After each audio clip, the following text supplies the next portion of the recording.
Hello everybody, hope you're doing fantastically well. It is Connor here, and yes, we are back with another One Leeds video. We are back with more discussion on Leeds United. Everyone, before the video starts, make sure you smash in a like on it. Make sure you get comments in the section below as well. I'm really interested to hear your guys' thoughts on this. What I wanted to do today was a little bit of a reflection on the season so far and what Leeds have got coming up, and sort of encompassing the game against Arsenal into that as well. We've got a huge week coming up. The next two fixtures are absolutely mental for Leeds United in terms of importance. Let's get into it.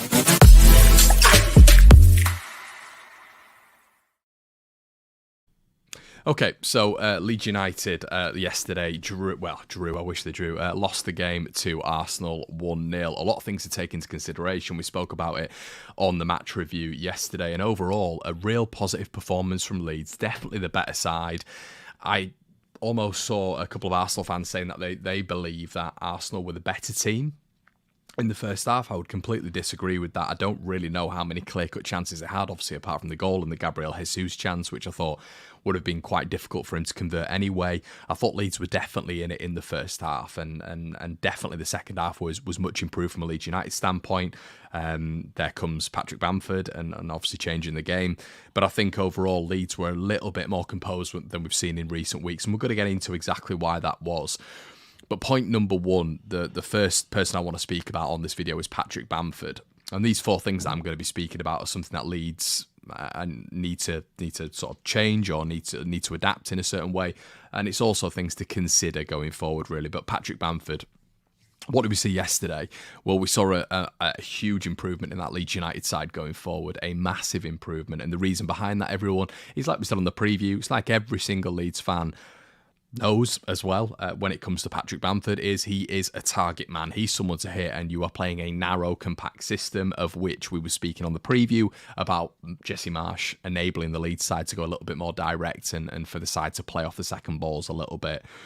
This is something that Leeds did in the second half, and I think we look so much better. I think his hold-up play is excellent. As I said in the preview, it's not about him being able to really bump Gabriel off the ball and bump Saliba off the ball. It is almost him just getting his body in the way and hoping that it maybe imbalances one of the defenders, which is a logical way of doing it. I do think Patrick Bamford does have a real footballing brain.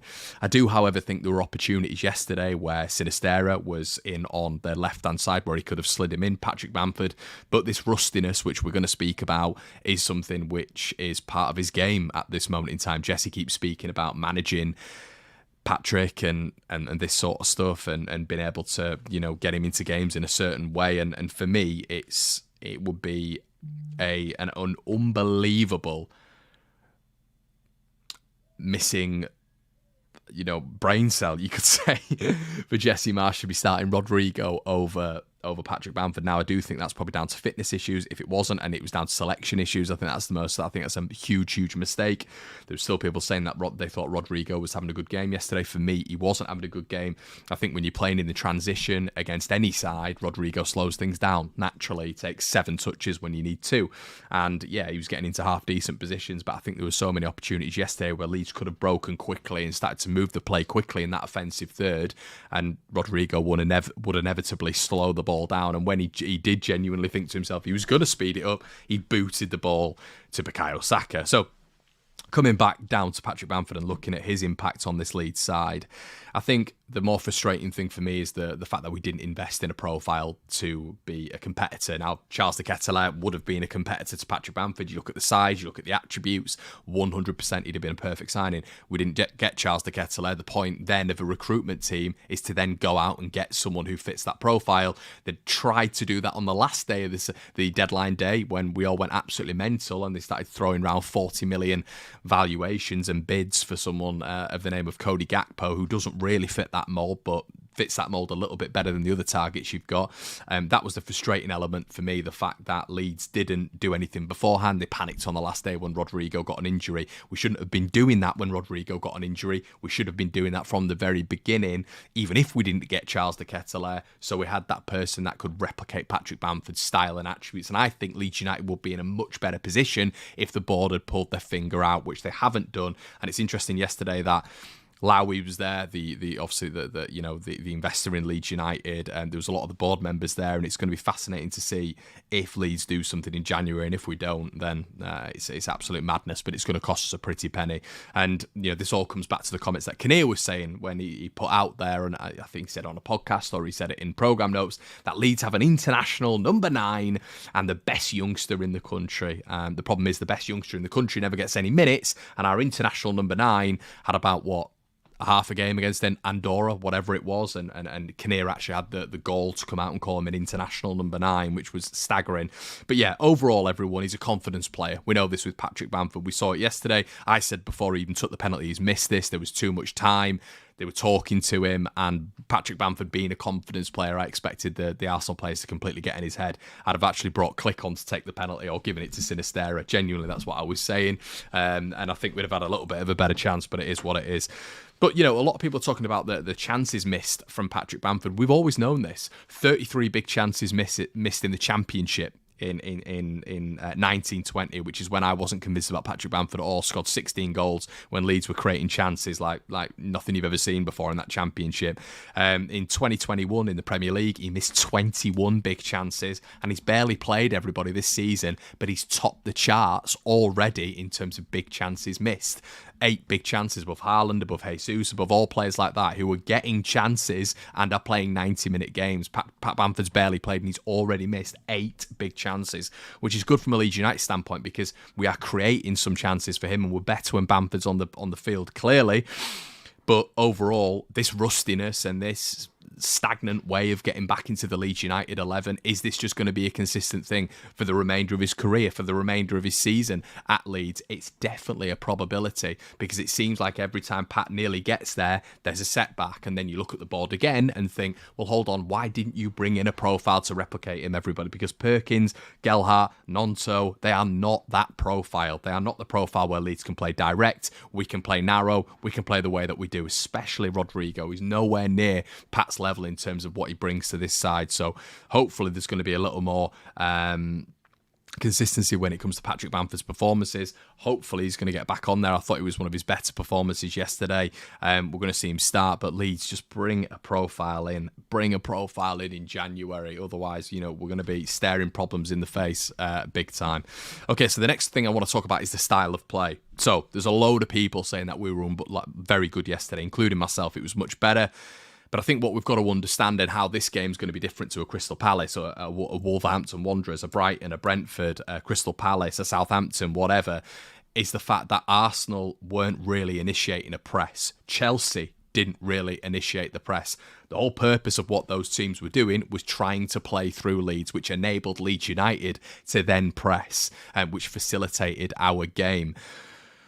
I think what we know with the Red Bull style when Jesse was there, and the Red Bull style in general, is to just get the ball, and we're looking, is to be narrow and compact, but it is to smash it to the front man. And that's what I thought we were going to do a little bit more. I did think that we did that a little bit more when Patrick Bamford came on, because we've actually got a focal point, and that was the style of play really which helped Leeds in this sort of game. But we're not going to be able to do this in every single game. And I think when the opposition plays against Leeds, which sounds absolutely crazy, and they try to play through Leeds are able to create moments. We're able to create chaos. We're able to create frantic elements of the game, which leaves more space and makes the opposition unbalanced. If they don't play against Leeds and they're not trying to build up from the back and they're not trying to pass the ball through Leeds United, Leeds don't have that level of creativity in the final third to be able to break these teams down. We've seen that against Aston Villa. We've seen that against Everton. We struggled in parts against Wolves. We've definitely seen that against Palace, Brighton, Brentford throughout the 90. We're struggling when teams aren't trying to play through Leeds United. The biggest, in my opinion, even though Brentford, we did create some moments, they were just hitting the front man. They were bypassing the press. Thomas Frank figured it out. They bypassed the press, just get it over the midfield and then turn Leeds around. That is where Jesse Marsch earns his coin, because there aren't going to be games like Arsenal and Chelsea every single week. And for people who think that it's going to be better against Arsenal and Chelsea, it will. We'll have more space. They will enable us to deploy our game a little bit more. However, they have the superiority. They have the calibre and personnel to be able to hurt Leeds. So 5% of the time you'll get a really good result, aka Chelsea, but 95% of the time when you're coming up against teams who are going to try play through you, your Tottenhams, your Liverpools, your Man City, Man United, etc., they're going to beat you because of the quality they have on the pitch. Now, this is for Jesse Marsch to figure out. This is pragmatism, it's variation, it's game management. He's got to figure out what Leeds United do against the teams in and around us, because, you know, looking at a previous manager, one of the things with Marcelo Bielsa was we were always able to beat the teams in and around us. That was always something that we were able to, you know, take as a bit of a thing in the Premier League. We'd always be able to stay up, according to a lot of fans, because we'd be beating the teams in and around us. So, once again, Jesse Marsch needs to figure this one out. I don't know how he's going to do that, but that's his job. It's not my job as a fan, but games like Arsenal, like Chelsea, will play into Leeds' hands a lot more. But it's then, how do we figure out the Leicesters? How do we figure out the Fulhams coming up? Because they're going to have a very, very different game plan, which is going to be quite difficult for Leeds United to be able to get through. And that comes to consistency as well, everyone. That's my next point. I think yesterday against Arsenal, we used the ball so well. The chances created, I think we had an XG of 2.59 to Arsenal's 1, I think it was. So Leeds was superior. Leeds deserved to win the game. We had chances. We had cutbacks to Patrick Bamford, to Sinisterra, to Crescencio Somerville. We had a penalty miss. We had VAR decisions go against us. Leeds were the better team. We deserved to win that game. We were dominant in the second half. Once again, you bring that back to game state, you bring that back to Leeds being able to play the way a little bit more, but still Sinisterra, Aronson, Bamford were very good yesterday, and they were able to create chances. I understand it's against the Arsenal side, which is where we're going to get more space.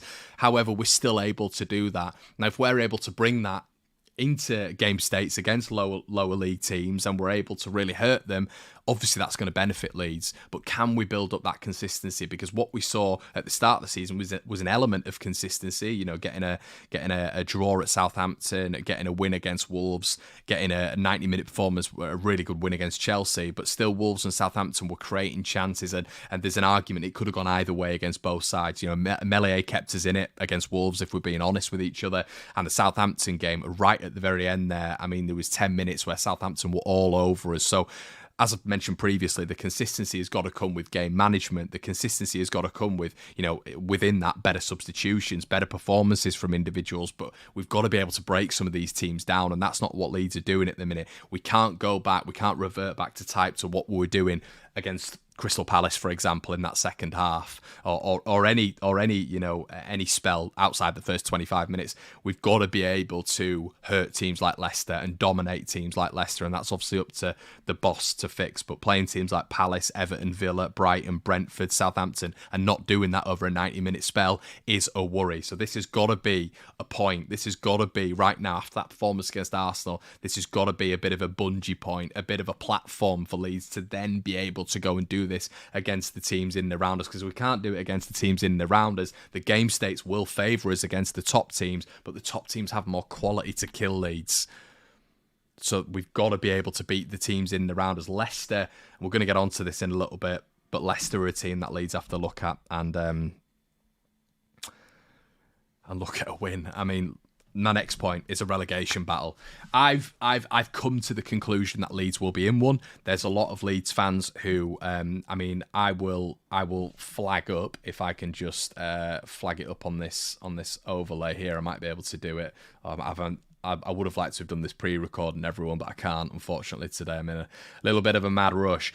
But yes, last season, I did one of these. 10 games in, will Leeds United stay in the Premier League? Okay, this is as you can tell, 3rd of November, 2021. In this video, I watched it a little bit earlier, as you can tell by the timeline. When I was watching it, it was the same thing. 10 games in, you make a judgment. At that point, we had Marcelo Bielsa, right? There's obviously 9 games at the moment, but 9 to 10 games, you really make a judgment. 8 games is a quarter of the season when you're looking really at a 38-game period. Leeds are in a relegation battle. We are 1 point off the bottom. Things can change very, very quickly. Of course they can. We are. I think it's pretty evident right now. And can we get out of a relegation battle? Of course we can. Of course we can get to the upper echelon of that bottom tier. But I'm just not 100% convinced that Leeds are going to be able to build up that consistency to break teams in and around us down and to be able to get wins against teams in and around us. that Leeds are going to be able to just get out of this and be sort of in that bracket of 11th to 12th where you don't really have to worry about it consistently. And I think as I've reverted back to the previous point just there, that word, that consistency is something that Leeds need. Now, if we lose against Leicester, that's 3 losses on the bounce. That's a rut. That's something that I heard of an interview last week. It might have been Gary Neville who was talking about and Paolo Di Canio said it before as well when he was talking about management. You cannot get into a 3-game rut into the Premier League because then it starts to impact confidence, self-esteem, all this sort of stuff. So Leeds have to stop it against Leicester. We did still lose yesterday. We still didn't score yesterday. And I'm not saying that Leeds are going to go down, by the way, everybody. A relegation battle is very, very different to going down, being certified to go down. I still see 15th and below as a relegation battle. That is logical. That's a realistic way of looking at it for me. But if we're able to perform like that, like we did yesterday, more consistently against the teams in and around us, Leeds United will not be in a relegation battle, and we certainly will not be going down, and we will be performing a lot higher in the table. The question is, do you think Leeds will be able to do that week in, week out? Leicester is huge, everyone. I'm still getting people responding saying it's not a must-win. Leicester on a Thursday night, we saw what it was like on a Monday night when they played Forest not long ago when they beat them 4-0 and the crowd was bouncing. You'd much rather this be a 3 p.m. kickoff so it wasn't as buzzing. But they're going to be bouncing. They're on 5 points. They'll know Leeds have lost 2 games on the bounce, and well, we've lost several games on the well, we've not won a game since Chelsea, have we? So they will know Leeds are on a poor run of form. They will be looking at this and thinking we can do these over here. They're going to be without James Maddison, but Leeds have to, in my opinion, take a win here. A lot of you will say a point's enough. For me, with where Leeds are at the minute, Leeds need 3 points. That's what I think. And if we can get, a win against Fulham or a draw against Fulham, that'd be fantastic as well. But we just need to get out of this rut right now. And I think a win against a really, really out of form, without James Maddison, Leicester will be the perfect way to start. Let me know what you guys think in the comment section below, everyone. Hope you've enjoyed this video. It's been a little bit different, but I just thought I'd do a little bit of review of yesterday and all that good stuff. It's going to be a struggle for us to get the debrief out this evening. I don't know when this video is going to go out, but I am unfortunately busy today. It's going to be a bit of a nightmare, obviously with the tight schedule, but we will have on the Patreon account Generation Leeds, which will be coming out before the Leicester game, where we'll be going through everything. The debrief will be out at some point. I don't know when, but I'll keep you guys updated on that, and we will have a preview. All of those videos are going to be prior the Leicester game. We'll also have a tactical breakdown on the Patreon. So guys, head on over there if you want some bonus content. Have a good one, and as always, everyone, I will see you in a bit. Cheers.